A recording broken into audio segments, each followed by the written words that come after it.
right, welcome to the Conversation Shop. We have a very special and distinguished guest on my show today, Mr. Haywood Simmons. Today we're going to be talking about mindfulness.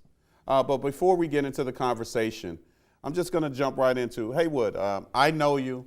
You're very well respected in my world. But for those who don't know who you are, you know, you're a healer, entrepreneur, business owner, public speaker, activist. Please share with my audience who you are, sir. Yeah. Thank you, Sid. I'm excited to be here, man. You know, we've done a lot of stuff together in the past. And you ask, who am I? I'm everybody's brother. I'm your brother. I'm my community's brother. I'm my community's father, if need be. I'm my community's leader or assistant, if need be. A person who loves the community, a person who is a spirit that is there to help get things started, Right. to help bring order, to help bring ideas in places. My sun sign is Capricorn, which is related to that energy that likes to entertain and likes to bring fun and class to things, and that's definitely me. That's that Sag and Capricorn thing going on between me and you. And persistent. Since a young age, growing up in the woods of outside of Macon, Georgia, I was afforded the ability to be patient in the task that I took on. So, you know, you could be hunting, and it's a walk to the hunt, and it's a preparation for the sit for the hunt, and then there's a plan of where we're gonna hunt and how long you're gonna hunt, and so that to me led to a life of being persistent, of being intentional. And that leads in this thing you're asking about, mindfulness. Yes. About intentionally being aware of the energies and things that are being aware in our life. I think most commonly in the everyday layperson talks about mindfulness is just to take a minute to be present. Right. Personally, in my practice, we talk about mindfulness as heartfulness. But let's talk about mindfulness for a minute. Right, yes. We'll stay with mindfulness. But we're not going to leave heartfulness out of it either. No, we won't leave that out. And hold on for a second. Prior to us diving right into mindfulness. Yes, sir. Thank you. Prior to us jumping right into mindfulness, let me share with my audience my walk with you first before we dive into mindfulness, because I want to talk about different aspects of daily life where mindfulness comes into play. And you know, you ran in my pushback on some of it before I came to my realization of my discovery, right? So, and for my audience, you know, Haywood and I, you know, have been friends for many, many years. And what he's not telling you is former, you know, standout UW-Madison football player, UW-Madison graduate. We both went to school at UW-Madison, and keyword, graduated from UW-Madison. Former NFL football player, Dallas Cowboys, Haywood Simmons. Rose Bowl winner, Haywood Simmons. So this is a gentleman that knows hard work, that knows, you know, what it takes to commit to something and the results of that commitment. So as, you know, I'm getting to know Haywood, and we're going through different things in our lives. And it was a walk that brought us to mindfulness, brought us to Madison. And Mr. Simmons has always, you know, we're sounding boards for each other. And I'm a hothead at times. Most people don't know that. I often don't have grays. I don't function in grays. I function right to left. Mindfulness has helped me to be able to navigate grays. Some of the pushback that Haywood and I have had, or I won't necessarily say pushback, but me fighting against the advice or the education of mindfulness comes into, let's say, and we'll go into more depth with this as the show moves forward, but discrimination, dealing with navigating discrimination in the world, in the community, as an African-American man, right? And having conversations with Haywood, and Wood going, you know, in my head, I'm going, man, there's systemic things that we can't get past. These things are real. And those things are real. And those things are hard to get past. But Mr. Simmons sharing with me, Cedric, they don't exist in your head, right? You have control of it. It's how you're looking at it and how you're visualizing it. And in my head, I'm going, because remember, I deal with right to left, so meat and potatoes. So I'm going, in my head, I'm going discrimination. How can I, these are things, I can't tell him not to do this to me. I can't tell this system to be fair with me. So you're telling me not to be angry about that? You're telling me not to be mad about that? But what I've learned from mindfulness is not to give my power away. So how do I navigate that, right? The only thing I'm in control of is me. And I'm in control of my perception of that situation and my response to that situation. And if I have a conscious effort to approach that situation and view it from a lens or a filter of positivity or from a filter of empowerment, not to say it doesn't exist, not to ignore it, not to acknowledge it, because we have to. That's real. But the power comes in how I will allow that situation to affect my life, good or bad. And those are the things that I've learned from Mr. Simmons about mindfulness from my standpoint. So again, as we navigate the show, we're going to talk about, mindfulness as it relates to discrimination in the community workplace. How do we navigate those things? How do we put that together in our head where it makes sense? And in love and in life. So, Wood, I just wanted to take that time to kind of explain my lens of navigating mindfulness with you. And I'll let you elaborate on that a little bit and move into your definition of it. That was cool. I like the way you said that. And then there seemed to be this functional, for me, there's a functional side of it, then there's this practice side, and there's a deep spiritual side. Yes. So we talk about mindfulness, and then mindfulness, when I say it goes from like the practice of daily living to spiritual, and into that term I talked about heartfulness. And our daily mind, or to show up in brown skin every day. For me, mindfulness is a place to be able to cope, to stay safe, and to find my power. All those, to be aware, to cope, to stay safe, and to be in my power. What do I mean? Thank you. Talk to us about that. We have many a different, in studying the brains, ways that we get information, hold information, and process information. Right. And our brain, which to me is something smaller than our mind, is charged with handling all this on a daily basis, because it touches stuff, it feels stuff, it sits, and it hears, and it sees, and it worries, and it plans, and it measures.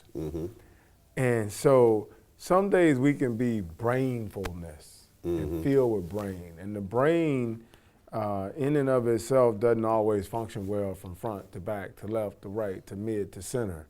So the mind is bigger than all that. It is the midbrain and the frontal cortex and all the different lobes, front, back, left, and right. The mind encompasses all of that. So to be mindful gives us a chance to see how we're feeling, how we're reacting, how we're responding, how we're thinking. It allows us to be a little bigger, that omni effect, to get above the brain that is involved, like we can't see the forest for the trees. So in mindfulness, it allows us to get out of the brain and into the mind, which is a little bigger than the brain. So open that third eye up. And when we can get in that place, I always like to allude to Sun Tzu and the art of war. Okay. When we can get to a higher ground, when we can get out of the forest again and get to a higher ground and be able to see our brain to be mindful. Now, Sun Tzu and the art of war, for those who don't know what that is, can you just elaborate a little bit? You know it better than I do. I know that I don't know when the book was written. But Art of War, business 101. is war. Yeah. It talks about engagement in most aspects being perceived through the guides of war. meaning take no prisoners, meaning there's no rules to engagement, and the goal is to win. But the goal is to win in an honorable way. There's a way to win. So I just wanted to explain to my audience the concept of the art, Shin-Tzu and the Art of War. Yeah. And I challenge everyone to look into that book. I think it's a wonderful book. We're going to go into our break shortly, but coming back, I want us to talk about mindfulness as it relates to religion. I want us to talk about mindfulness as it relates to being an African man, a person of color, white, black, Puerto Rican, but a person of color, and navigating the world. And then we'll talk about some other aspects. But coming back from the break, those are the two spaces that I would like you and I to discuss. And prior to going into the break, you want to leave my audience with some last words? Yeah. You know, mindfulness and the breath often are tied together in meditation. They start to flirt with one another. Just being aware that whenever we can calm ourselves and kind of sit in between the two brains, the left, the right, the front, the back, the mid, whenever we can sit in that place, there's a clarity that's there.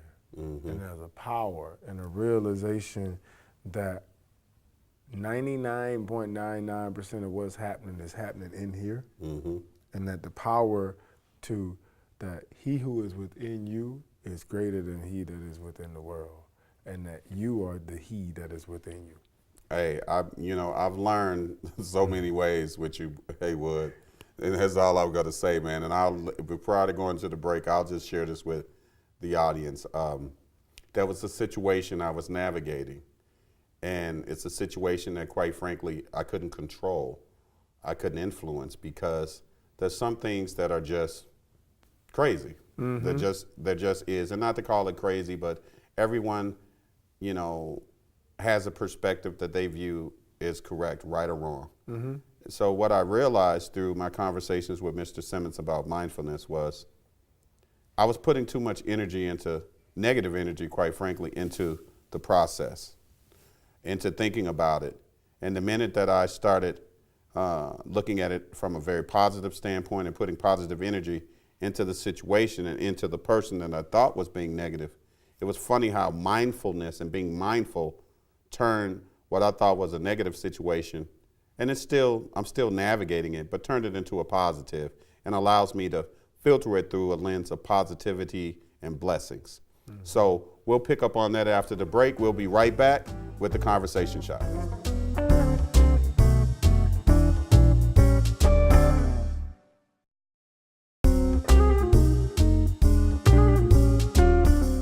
Welcome back to the Conversation Shop. We're here with Haywood Simmons, and we're discussing mindfulness. Haywood and I were having a very interesting conversation about, I shared with you guys about how mindfulness helped me. And where we left off on the other segment was there was a situation I was navigating. The situation I was navigating was, to put it bluntly, unsolicited, unwarranted, negative opinions of me. And unwarranted because I felt like I didn't do anything to deserve those negative opinions, and everything that I was doing, the results were positive. And I couldn't understand how that situation, or how I could be viewed in a negative light under those situations when I know where I really am. So it was a problem, right? And we began, in my head, I'm making all these different things. Oh, it's because of this. Oh, it's because of that. Oh, it's because of this. And what I realized, every day I was engulfed in this. I was engulfed in having a conversation about it. It was occupying spaces in my mind way more than I wanted it to. And I'm a firm believer in what you think, what you speak becomes reality. And what I was doing was, I was speaking death, quite frankly, into the situation, when I really wanted to speak life into the situation. So my negative thoughts and the words that were coming out of my mouth that was negative, I thought about you, and I thought about mindfulness. And I went, I'm in control of this. So instead of focusing on the negatives and how those negative attitudes are affecting me negative, let me think about what I can control. I can control the words that come out of my mouth. I can control the actions that I have. Some of the things that I had a problem with were actually things that would make me better. Did I need to dot my I's and cross my T's a little bit more? Yes. So do it, because it only makes you better. So and then I started wishing positive things and blessings on to the person that I felt I had the issue with. I included the person in my prayers. I included the whole situation into my prayers, and lo and behold, God has a way of waking you up and slapping you. And it's funny how that situation turned positive. Mm-hmm. So for me, that mindfulness was a big deal, and I take it very, very seriously. I'm going to let you comment on what I just said, and then after that, I want to move right into how religion and mindfulness, and my quest for religious enlightenment, my quest for the truth, how does mindfulness play a role in that? It was interesting, the example you mentioned before. I think we left at the break, and I didn't get a chance to mention about our cognitions and our contrast and why it's important to be mindful. Mm-hmm. At least one really important part of our brain is the amygdala. Mm-hmm. Not that the prefrontal lobe, that isn't.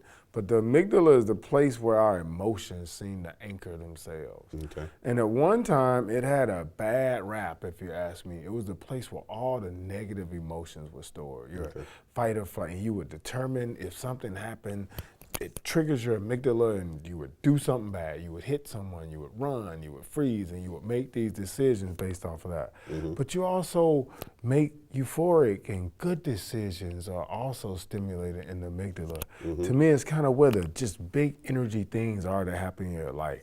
The cars you love, the things that bring you awe. Awe is in the amygdala. Mm-hmm. The things that bring you ouch is also in the amygdala. Mm-hmm. So when we have a reaction, if I touch your knee, immediately you feel that, and if you're not careful, you go right to the cognitions. What do I do when in the middle of a television show a man touches my knee? Right. And you go and search these examples. Well, Oprah and Montel. Okay, what would Montel would say? Go to break and get off my show. Or and that's based on what you think or perceive that Montel would do, or that Oprah would do, or that Haywood would do. And so and they're largely based off the things that we've seen in our life. So they're based on assumptions. Assumptions, and they tell me that we see 10,000 bits of information per second with our eye, with our subconscious mind. All the things happening in the room, I see you, I hear the guy in the back, I see the cameras, I see the chair, and then I choose to work with 40 bits out of all that information that's coming to me. Mm-hmm. That's how we remember our car and our tire. Right. Our tie, what we're wearing today. We would forget who we were if all this information was just there. So we had these biases and we had this information. Mm-hmm. And so when we have this bit of information, they begin to become parts of our cognition. Well, I see a black man running down the street, police car coming. Okay, in this neighborhood, policemen chase black guys, be careful. And we start to store these things as cognitions in the amygdala, and I'm afraid, or I'm excited about that.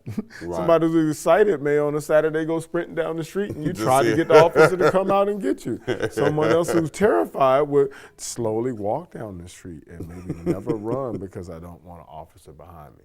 So that's so true. Right? And then in the mindfulness, I can take a breath and say, I'm afraid. And I become aware of what choice I'm going to make when I'm afraid. Run, stop, slam on the brakes, slow up, hit the cruise control. I can start, when I become aware of these changes and feelings and emotions, I can start to see like my trip to the amygdala. And what, like going to your gun closet. Like, oh, that was a really loud, they're in the living room, I need this gun. So you can start to hear yourself, though, prepare to go to the amygdala. Mm-hmm. And the mindfulness is, I'm going to choose not to grab a gun. I'm going to pause and ask them to identify themselves. I'm going to ask a new question. Mindfulness allows us to choose the tools or to be more aware of what we go to the closet and grab, so to speak. See, when I think of it with the description you just gave, I call it slowing. It's almost like sports, slowing the game down. You know, that's all it is. It's like, you know, when you got somebody new to football, the game is so fast, right? Game is fast. So when you go from college to NFL, the game speeds up, so it's fast. Huge. So you got to make that adjustment. But once you learn the appropriate things and you adjust your thoughtfulness in your mind, the game slows down. So it plays like a movie. So I share with people all the time. A lot of times when you're you can't hear the yelling and screaming in the stand. You don't hear none of that noise. You're so focused and blocked out. You're focused on what you have to do. So mindfulness, to me, is all about slowing the game down, slowing the game of life down. And being present. Coach Alvarez had a saying, win, what's important now? And now people are going to conferences all around the world about being present, how to get present. We had a saying when we played with the Badgers, it was win, what's important now? And that's what he would get us to focus on. He had a 24-hour rule. We celebrate for 24 hours, then we're back. Never too long, you know, never too high, never too low was another quote I heard from coaches. So being in that present moment, they tell me in the Bible that some 80+% of the words referring to God are present tense participle, like the verbs happening, that like being Alpha and the Omega. So being present is like that being God-like. You mentioned being in that moment where I'm aware that something just happened and something's about to happen and I'm choosing the whole time. So how often do you know, in your counseling and working with people on being mindful, you know, I find that when I think back on my young life, I was present and I remember those experiences, but I can tell you I wasn't present. If that makes any sense. Like when I hear people that say, Cedric, you've traveled so many places. You used to travel 85% of the time. You've been international. You've done so many things. But I can sit here and look at you and share with you, Haywood, visually, I went to those places. I had those experiences. But was I in the moment and was I mindful? And I wasn't. Right. Do I wish I was? Yeah, I wish I was, because I could have appreciated the opportunity to travel to those cities. I would have taken the time to take in what made those cities so special in the United States. I would have engaged the people in those towns a little more to carry with me more solid memories of those experiences instead of it being a blur. And, you know, I hate to say it, but people ask, oh, I bet it was so great when you traveled. I said it was great looking at hotel rooms, beds, and in cabs and driving, because I went from airport to the hotel to the meetings, back to the hotel, back to meetings, back to the airport, someplace else. So it's very, very hard to be present. And I'm wondering, do you find that most of the people that you're working with have to figure out, because it's hard to figure out how to be present, Does it make sense what I'm asking? It does. For me, I came up with the help of my partner with a way to organize it. And we tag. Tag is thankful, appreciative, and grateful. I love that. And while if you get into it, they start to blur together really fast. I chose to ask that because when I first started this as an African-American male, I'm still brown African-American in America, it wasn't always easy to find something good that was going down. I mean, we're in Wisconsin, it's cold. Right. There's nothing for us here. Where can we go? Highest what can we do? Rate of black people. It's raining, it's snowing, they're locking black people up. How tag, and you know, you may wake up in conversation with God sometimes like, well, you say something good is happening, you've been here for me, prove it. So to me, tag, thankful for something in the past, to remember something good that's happened for you. And that can be something simple or something really big. One, in the softest, funnest, realest way ever, you could be thankful that I requested a breath and I got it. How horrible would it be to try to breathe? You have to raise your hand and try to get a breath. So just to be thankful for something that happened in the past. I'm thankful that my kids called me on one birthday.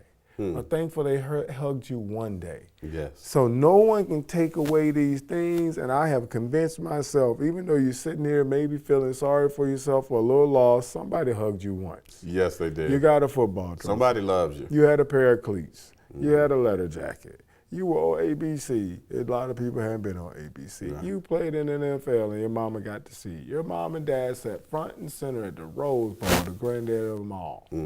There's a tag.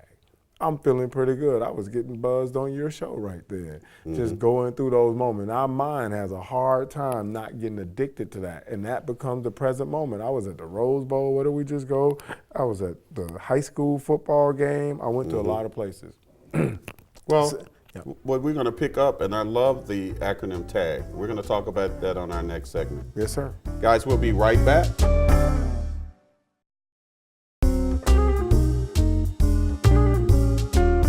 Welcome back on The Conversation Shop. I'm here with my very special guest, Mr. Haywood Simmons, and we're going to dive right back into the conversation about mindfulness. Haywood, I have a question for you. You know, as we're having this discussion and I'm thinking about mindfulness, right? So I'm gonna give you an example. I'm a person of color, male, female, whatever. I moved to Madison, right? And I call it the self-fulfilling prophecy. So I come to Madison. You know, my skill set is somewhat limited. So I'm running out and I'm trying to find a job. But we know there's jobs here in Madison. It may not be the one you want, but there's jobs here. So I'm in the service industry and I get a job. So I'm feeling like, you know, I'm looking at all these videos and I'm seeing all this money flashing and I want that lifestyle. So I make a decision to do certain things and to have certain people around me that move in negative spaces, right? So we're doing that and I'm doing those things right now, right? So in my mindset, I'm going to, but the man is always out to get me, right? But I'm steady making decisions that put me in contact with, let's put it bluntly, the police, or put me in situations where a bad decision and I have a charge against me, right? So now let's move that forward. The police become involved, right? So now I'm telling you, man, the system is set up to get me. Them white folks, right? It's the police. I did absolutely nothing because you hear this. We hear this all the time. When you get caught, I don't hear it's my fault. I don't hear I did everything to put myself right here to be here. I hear it's everybody else's fault and it's these people out here to get me, right? So tell me, how does mindfulness come to play in my head as that person, in my mind? How do you have a mindfulness conversation with me about how to navigate that and how to move past that? Does that make sense to you? Because I want to give real scenarios for people to be able to relate mindfulness to. I'll let you speak. That remind me of a song we listened to when we were in school. It was one of those Goody Mob songs. Said that homie hung himself from his bunk bed. And he said something like, why? Because he was scared. And he said, how scared, Gip? That scared. He was scared enough to hang himself. So to be able to check in first with my emotions, how do I feel? I was not Don Corleone or anybody of that nature, but I've seen the streets and the backside and the front side of them a few times myself. And but when I was able to ask myself, how did I feel in that situation? Was I afraid? Was I excited? Was I desperate? Did I believe I could be enough? So numero uno is to check into how do I feel about myself and who do I think I am in this situation? Am I afraid? Am I courageous? Am I the big G? Am I the little G? Who am I in this situation? And then once I know who I am in this situation, and where would I like to be? Well, I know so many guys that choose that life you're talking about that want to have a family, want to have a car, want to have a boat. Want all the positive things, right? All those things from the norm, but don't feel enough to be able to get them. Or make bad decisions. Or they right? make decisions. And in mindfulness, one of the things that started to happen is there's a term we use is you start to develop your toolkit. I love that. And so tell me about the toolkit. So the resilience toolkit, Okay. the stuff that helps you be resilient. Yes. So one thing that in a mindfulness embodiment we talk about is holding space. Okay. You mentioned that your situation kind of just worked out when you were calm or didn't react. So to have in our brain, imagine in this room, we could have kids running through the interview room or through our studio, and we could have kids. Or we could hold space. Hold up, kids. Hold on, kids. They're almost done. The show's almost over. Give them a few more seconds. Hold space, and then cut. We made it, and everything went well in a great show. So first, to be able to be mindful, just to stay quiet. The Bible said, "Let go, let God," or to sit still. Mindfulness sometimes will give you the time to sit still and wait on another answer. We use the term low-hanging fruit. So I talked about cognitions. The low-hanging fruit, if I'm from the neighborhoods or hoods of New Orleans or hoods of Chicago, and if in the hoods of New Orleans and Macon and Chicago, I learn how to hustle, then those are going to be the first cognitions I have. Right, to hustle. But you also had an aunt and a neighbor and a coach and a teacher. And if we hang in there long enough and hold space, the low-hanging fruit of the people we hung out with most, that'll be the easy example, those will fade away. And the teachers and the counselors will come into being.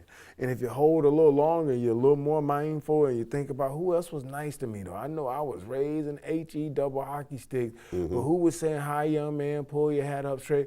Oh, the teacher that was a pastor, or the teacher that also worked at the food pantry. Now I can be mindful and hold space long enough for these energies of good examples of people I saw. Everybody's seen them.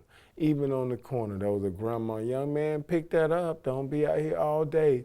So mindfulness allows us to see those examples of people who didn't do what we did, who had an easier road to the things that we wanted to have, that had the car and they were the deacon at the church or the lawyer down the corner. And mindfulness allows us to see that, and I know we're getting long, and then to be in the image of the people you want. I hear you often talk about role models and who do you look after and doing mentor work. So mindful, if I know a Cedric Page and I know a Walter Payton and I know Barack Obama and I know these different people in the community, in our world that we would look up to, then mindfulness allows me to start, imagine if I were, one of my childhood mentors was Tommy Hart. He played with coached with the Dallas Cowboys, played with the San Francisco 49ers, who's my dad's best friend. Imagine if I were Tommy Hart. What would I have to do to be a defensive end? I ended up playing for him, by the way. Really? That's funny. In Dallas. Right? I might have to be like him, and then I might have to let him coach me. What did the guy I idolized the most was the coach that I had in Dallas. So yeah, to have a mentor and to use mindfulness then to start thinking about what it would feel like. And then we take steps into that.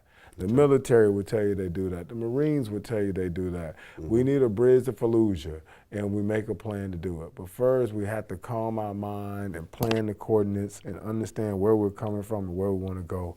And mindfulness helps anybody do that. I agree totally. But before we move on to our next topic, I want to make sure that, I'll clarify a couple things for the audience. Now, in reference to the scenario that I gave you, and specifically to the gentleman that I was describing, what specific advice would you give that person to help him be more mindful of his situation, meaning make better decisions, meaning instead of making a decision to hustle and put yourself at risk, how can he use mindfulness to navigate those perceived needs or those actual needs that make him or her make those negative decisions? How can they use mindfulness to stay on the right track? Does it make sense what I'm saying? Oh yeah. I'll tell you, early on, some simple techniques. I used to wear a rubber band on my wrist. I remember that. And so I would pop myself each time I wasn't feeling good or I had a negative thought. I never knew you did that. Yeah, it would just be a little tap that's not how you want to feel. So first, to start making a list. You may not be the changed person you want to be overnight. Right. But when I could still grit my teeth with the best of them at times. When you catch yourself being angry, just start making note of it. Mm-hmm. When you catch yourself excited, just start to make a note of it. Mm-hmm. And as you start to make a note of the things that make you click, you'll start to notice that you can prepare to put yourself in places where you don't click, or you click in a way that make you. So first, start noticing what makes you click and tick, and then you'll be able to, as we start recognizing, we'll be able to start to plan our day mindfully and put ourselves in positions where we make money with ease, where we interact with people with ease. But first, we have to find out what our triggers are, who pisses us off and who gets us excited. And then you'll know when you're gonna move. And then you can start planning how to set it up so you move the way you like to see yourself move. I love that answer. And before we go into the next break, tell me, Haywood, I know you have Fitness Plus, you're doing training, you're doing mindfulness, through that, you're doing a lot of different things in the community and just helping people from the physical to the mental to the spiritual to even what they're putting in their bodies. So prior to going into the break, and we'll pick up on this, how does mindfulness come into play with that? One of the funnest things I learned, said, is that of this thing we call our body, 90% of what sits here in this chair and says is Haywood, 90% of it, if it just melted today and you melted at the same time, we wouldn't be able to tell us, wouldn't even tell human. It would look like the floor. So the DNA, the bacteria, they're commonly shared bacteria, like shared amongst most living things. And then 10% of that's left would identify as human. So if we just melt it to the floor, most of it looked like carpet, looked like everything else, 10% will look human. Like, okay, I have a human here. 1% of that 10% would identify as Said or Haywood. Oh, okay. Two different beings, DNA that looks like, okay, Haywood that looks like Said. So in that, the mindfulness to me then says that most of the stuff around me is just sticking to me based on how I'm acting, based on how I'm thinking, based on, you said that what you think about most will happen to you. So this mindfulness thing, it looks like that the stuff we eat, the things we do, the people around us, the arguments we have are around us because of who I am, that 1% of the 10%. So it's involved with manifesting? Would you say mindfulness is manifesting? It's all the same. The law of attraction and the mindfulness came to me. What I think about, I will attract most of the time. So if I think I'm calm, if I think I'm a king, I will attract queens and subjects and people who get along with me and view me in the same way. If I don't think I'm that, then I will attract and eat foods, and I will live in places, I will accept jobs, I will take education that manifests according to what I believe I am. I love that. I love that. We're going to pick up on that right after the break. We'll be right back on The Conversation Shop.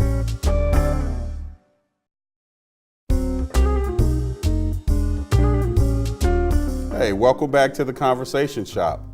I'm having a conversation with Mr. Haywood Simmons, and we're discussing mindfulness. And Haywood, we're going to jump right back into the conversation. But again, actually, prior to diving back into the conversation, the last segment I was talking about Fitness Plus and some of the other things that you're doing and relating mindfulness to that. But I want to stop for a second. Yep. Please tell my audience, what Fitness Plus is, what are the programs that you're attached to, how do they get involved with mindfulness, and tell them how they can contact you. Let's do that. Yeah, so Fitness Plus, and that's with the PHITNESS Plus. And the slogan for now, we always, with our marketing team, but the slogan is more than just fitness. And the logo is shaped like the side of your head with like a cross in the middle. And the idea of Fitness Plus in and of itself, number one was like to use your head. And not only to use your head, but this midbrain is a place of like neutralness, of no time. So how to be able to get to the midbrain and to be in that place of no time. And that's kind of what meditation is about. That's what Fitness Plus is about. And it was more than just fitness. And the pH, about the balance, the alkalinity, the bases, the neutrons, the electrons, the protons that make up food, that make up life, that make up what we are. And then the combining of those, like molecules, like compounds of people, individuals of different ages, different races, different sexes, different beliefs. That's what Fitness Plus is. In the community, and Fitness Plus is me. Right. And a team of people that support Fitness Plus, from Michelle and Darian and Tracy, that we're about seeing our community thrive.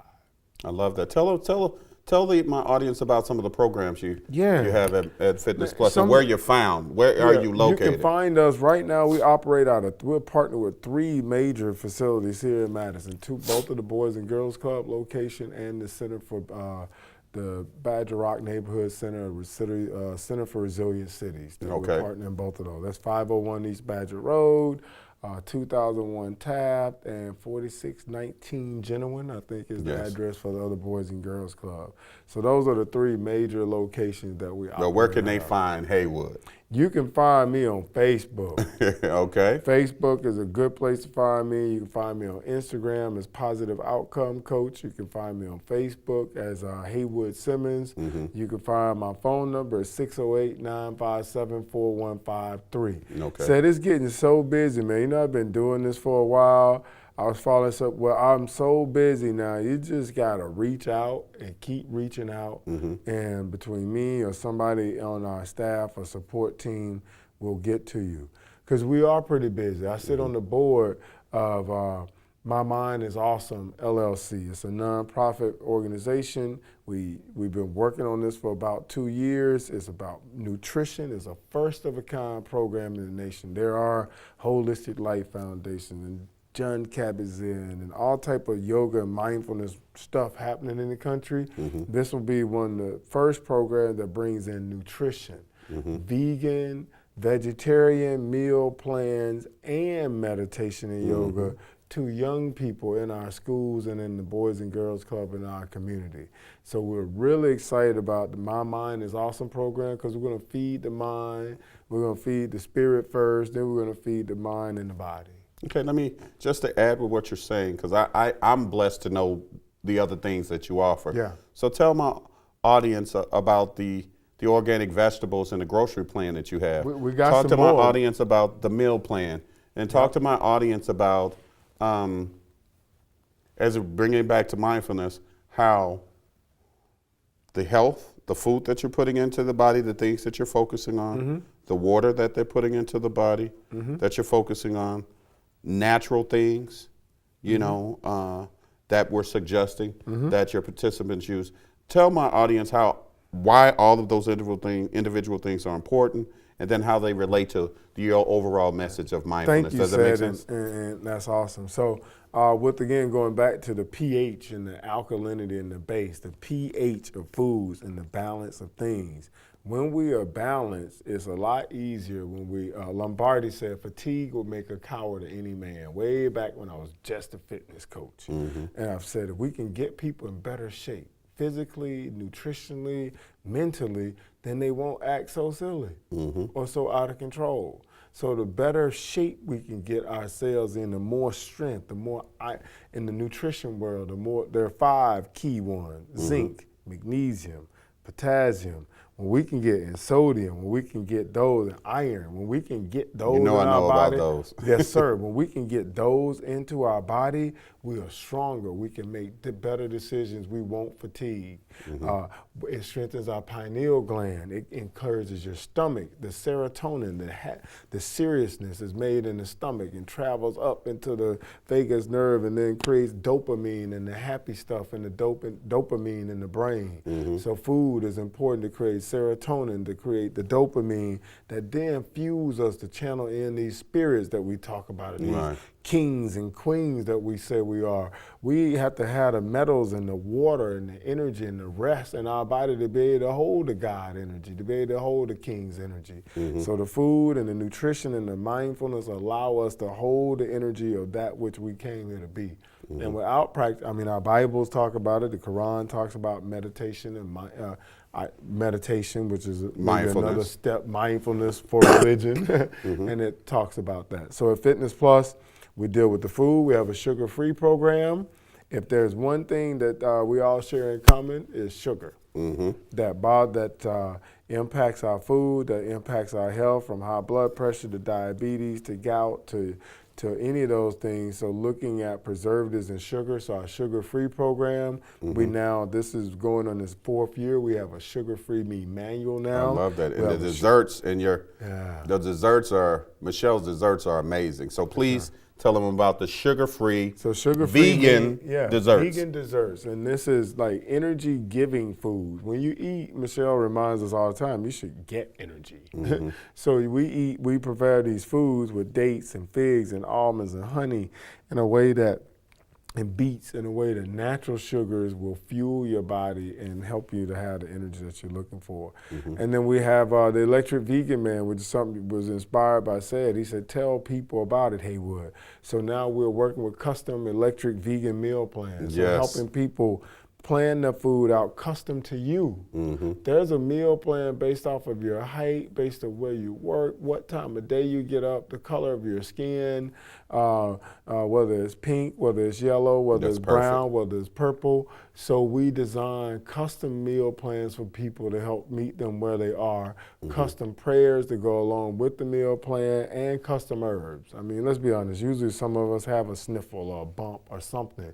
So we customize the herbs that you take, the foods that you eat, to help you lose weight if that's your goal, to help you be calmer if that's your goal, to help you rid yourself of blemishes, just be more balanced. In Northwest Africa, they talked about ma'at, to help you find balance. Yes, and I'm glad a couple things you talked about, Haywood, just took me back to a couple places, and I want you to share a story with my audience, because I credit you with our friendship helping me through my walk. I don't think my audience knows a lot of the things that I've gone through physically and health-wise, whether it was caused by me or not. And how you helped get me from point A to point B. So from someone who's observed that, and you've assisted me with that, with mindfulness, with health, because I'm vegan now. In that walk, and you've watched me go through that.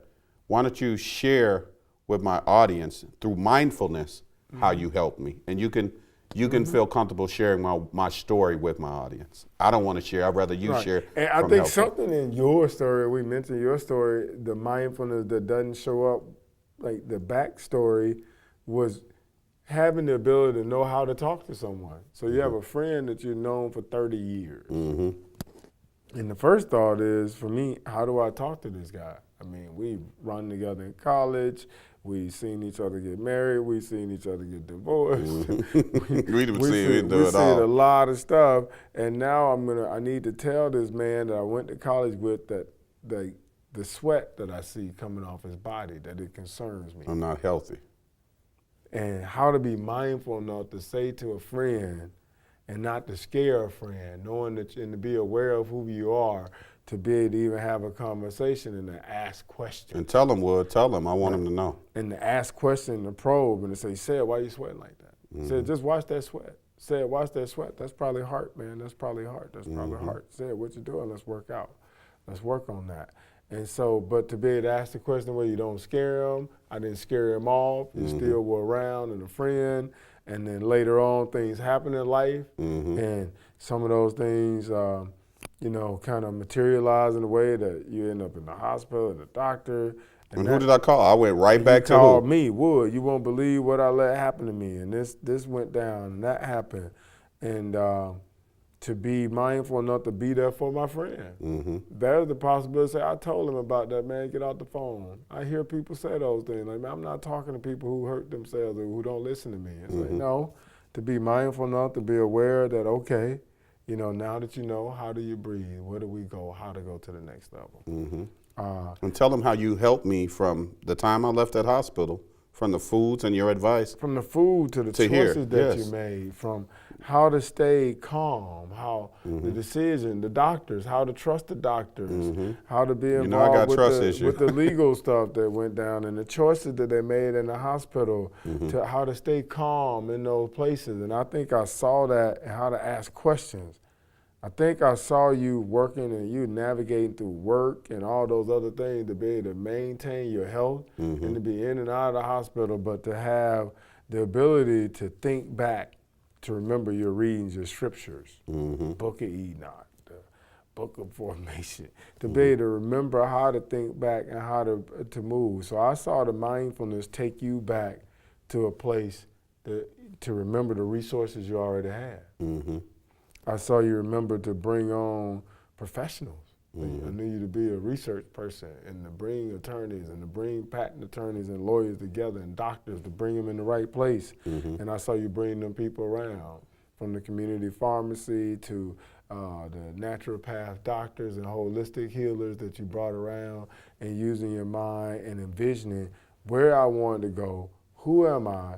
This is BS. I got kids. I want to live longer, and I'm smart enough to have the resources to find it and do it. But don't leave Haywood Simmons and mindfulness out. So I want you to, because you're the reason, I'm just going to put it bluntly, your friendship and the advice and the mindfulness, quite frankly, helped me get to the space that I'm in right now. So I believe God does things in purpose. So our friendship is purposeful. It's with intention. And your advice to me was purposeful and with intention, and I know that it came from a place of mindfulness and manifesting. And those things, because I remember those conversations, help. So don't take you out of the scenario. Before we end the segment here, I want to end with you sharing how you helped me in my last leg of this health thing. Because I remember you saying, Cedric, I hear you breathing. You're not breathing right. All those things. We got about a minute. Okay. I want you to share that with the audience. Man, that is a great question said, and I know, with this mindfulness side and you in particular. I know, right? To help you see yourself. Right. I remember you telling me the day you got trust issues. I'm like, finally, I knew something was wrong with that dude, man. I don't know what was up. But I don't trust this. I didn't trust this. I've seen this. I had that happen. To me, that was a breakthrough day. I don't have to react that way at work or in my job and work situation. And I saw you go to work and change and give yourself and give others a chance and watch these situations play out. So I saw it when it benefited the health, for sure. That was I saw it at work. I saw it change at work, and I saw it help you navigate through an amazing 2017 in life and in health. So, and this show. Thank you. We were working on all type of things, and you were planning, what do? I have more time in my life. I have more stuff with. I got more to do. And the clarity with which we plan the show, the clarity, it looks good, the way it comes in and the way we intro. And I can see the mindfulness in this. I can see the calmness in you. I can see the order in how you position yourself here, and that there's thought and there's foresight and patience in what you do and how you move. I appreciate that, and point blank, man, I respect you to the utmost. And I love and thank you for being a guest on the show. And it's definitely been a pleasure, and you will be back. You're going to be one of my regular guests on the show. I want to thank you all for joining us on The Conversation Shop. See you next time.